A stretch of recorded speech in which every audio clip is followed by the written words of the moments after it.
Aujourd'hui, donc je me présente pour ceux peut-être qui me connaissent pas ou peu. Yves Trottier, je suis auteur, je suis aussi le directeur pédagogique à l'École nationale de l'humour. Aujourd'hui, j'ai le goût en fait de vous parler un peu de mythologie grecque, en lien avec ma nouvelle série qui s'intitule Kylan, fils de l'Olympe. En fait, le premier tome, s'intitule Fils de l'Olympe. C'est que chaque tome va être une aventure en soi conclue et terminée. Donc on retrouve tome après tome les mêmes personnages, mais dans de nouvelles aventures.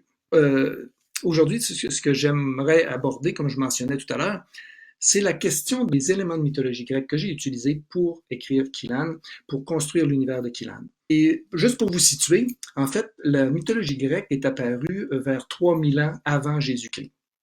À cette époque-là, en Grèce, la civilisation qui était là croyait que les objets de la nature étaient animés d'esprits, possédaient des esprits et avaient même des pouvoirs magiques. Au fur et à mesure, ça a créé des légendes et des mythes, et ces objets-là sont devenus éventuellement des dieux, et ces dieux-là ont pris des formes humaines. Je veux plonger pour vous situer Kylan, pour vous situer où il arrive, parce que Kylan, c'est un dieu qui n'existe pas dans la mythologie grecque, c'est un dieu que j'ai inventé. Donc, je me suis fait plaisir, j'ai décidé d'inventer un dieu, mais je ne suis pas parti de rien, c'est-à-dire que je suis parti de la mythologie grecque comme telle et d'un fondement que partagé en fait là, dans différents mythes. Donc, au départ, je vais vous expliquer un petit peu, selon la mythologie grecque, c'est quoi les origines du monde. Au départ, il y a Chaos, ou Chaos en anglais, là, C-H-A-O-S, qui est un dieu, en fait, qui erre dans l'univers au hasard et qui fracasse, qui se bute et qui heurte les objets, les planètes, etc. Donc, c'est le désordre. Le chaos, un des premiers dieux, c'est le chaos, c'est le désordre. Toute la quête de la philosophie grecque et de la mythologie va en être une d'essayer d'ordonner ce chaos-là. Donc, lui donner une forme, l'expliquer, comme je mentionnais, mais aussi de lui donner forme pour que chaque chose soit à sa place. Donc, dans ce chaos originel est né Gaïa, la Terre, est né aussi le Tartare, qui est les enfers ou le monde souterrain des morts, Erebos, qui est les ténèbres, mais dans le monde souterrain, et Nyx, la nuit, qui, elle, est les ténèbres de la Terre. Ensuite, qu'est-ce qui s'est passé? C'est que la Terre, Gaïa, elle-même a commencé à engendrer des nouveaux dieux et des nouvelles entités. Entre autres, elle s'est unie à Ouranos, le ciel, pour engendrer les titans. Donc, les premières entités qui vont marcher sur la Terre, ce sont les titans. 12 titans, 6 titans et 6 titanides, donc 6 garçons, 6 filles, 3 cyclopes et 3 hécatonchires. Un hécatonchire, c'est un monstre à 50 têtes et 100 bras. Les cyclopes, bon, ce sont des géants, des monstres à un seul œil. Et tout ce beau monde-là, ces premiers êtres-là à marcher sur la Terre, sont plutôt violents et plutôt brutaux. Ce qui fait que Ouranos lui-même va avoir peur de ses propres enfants et va décider de les emprisonner au Tartare, c'est-à-dire dans le monde souterrain, aux enfers. Et aussi par crainte de se faire détrôner, parce que c'est Ouranos, le ciel, qui prend, si on veut, le pouvoir et qui devient l'être suprême. Cependant, ça va déplaire profondément à Gaïa, le fait de voir ses enfants emprisonnés, et elle va inciter Cronos, un des titans, à se rebeller contre son père. Et c'est ce qu'il va faire.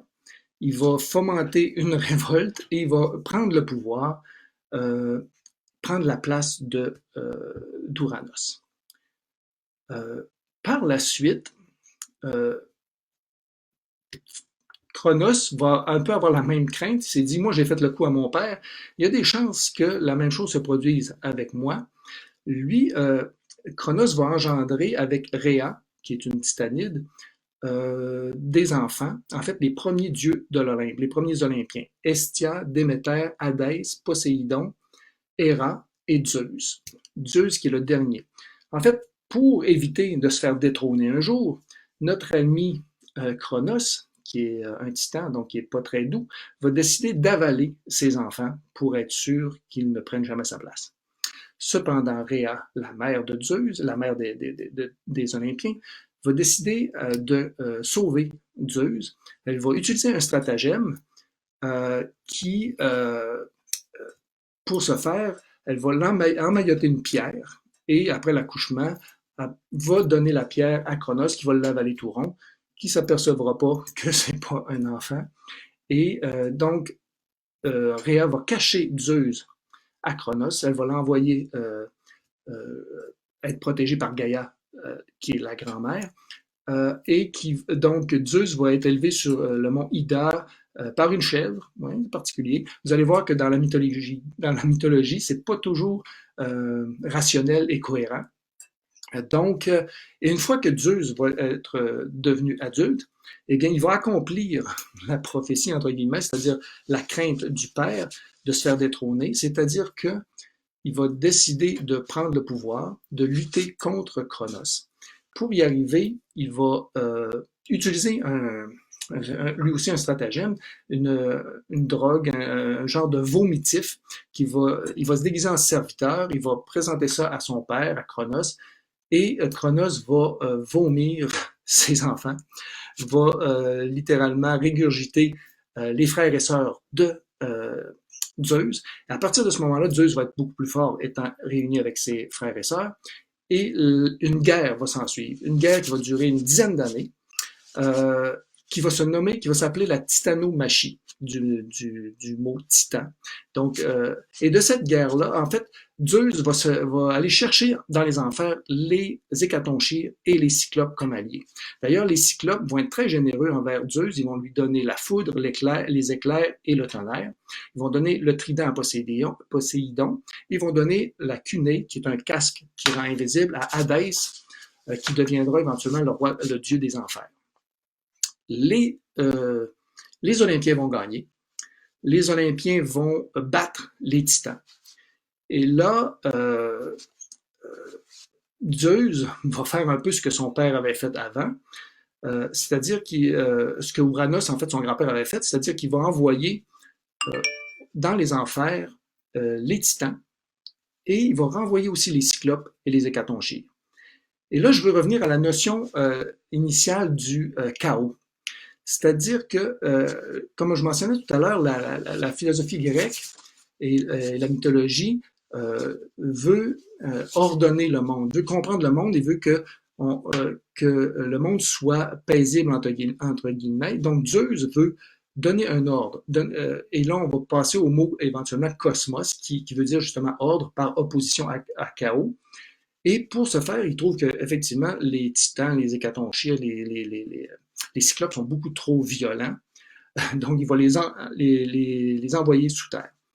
Encore une fois, la grand-mère Gaïa ne sera pas contente de voir ses enfants emprisonnés, va créer une nouvelle race, des géants cette fois-ci, pour contre-attaquer. Encore une fois, les Olympiens vont être vainqueurs.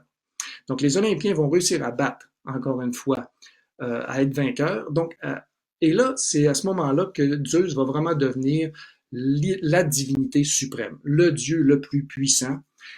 Il va se séparer la tâche. En fait, lui va régner surtout sur le ciel, Poséidon sur les mers, Hadès sur sur les enfers, donc le monde souterrain.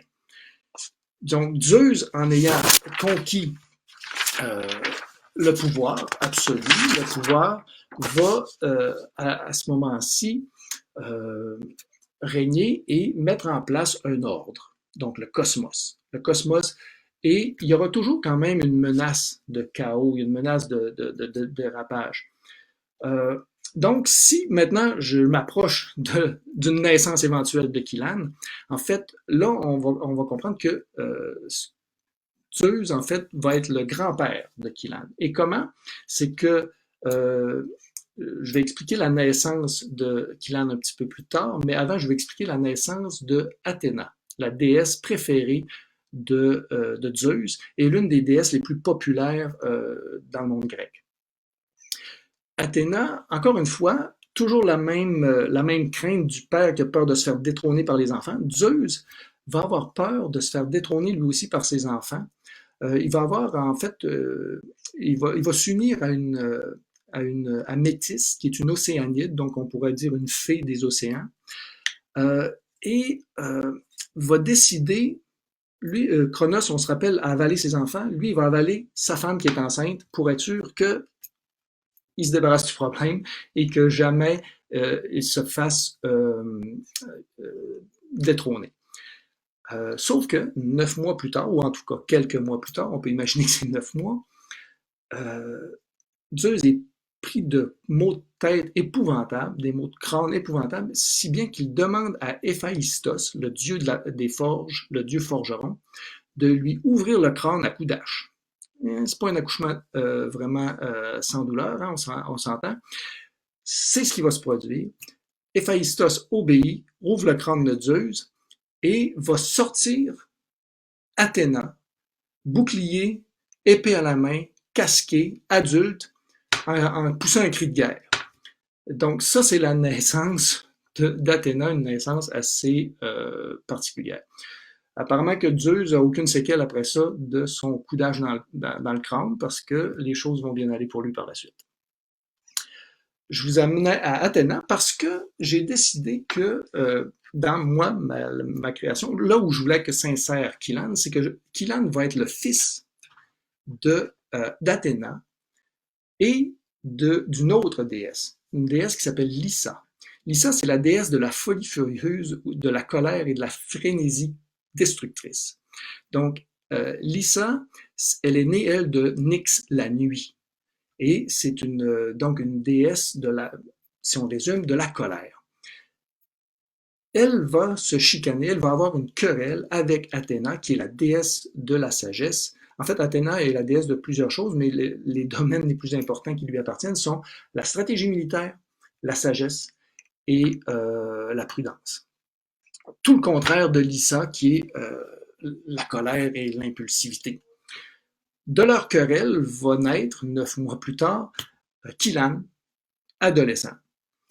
Sauf que Kylan va hériter du caractère, il y a une certaine dualité entre son désir de sagesse et il va hériter du caractère bouillant, du caractère colérique de sa mère, Lyssa, de l'une de ses deux mères. Ce qui fait que pour Zeus, Kylan est un peu une menace pour la paix de l'Olympe.